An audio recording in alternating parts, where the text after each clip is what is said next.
Вот пришла к нам Волга 3110. Застучал двигатель. Причина.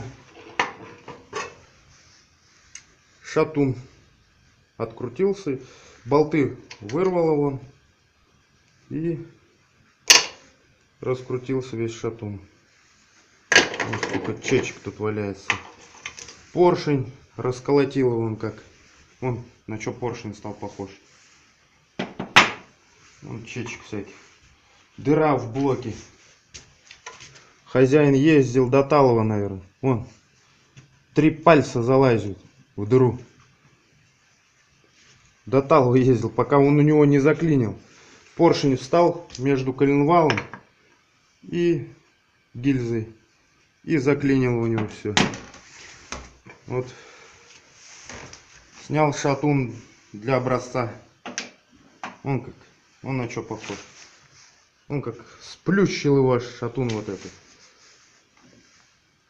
Вот с этим шатуном поеду брать новый. Эти вроде все нормальные. Блок под замену.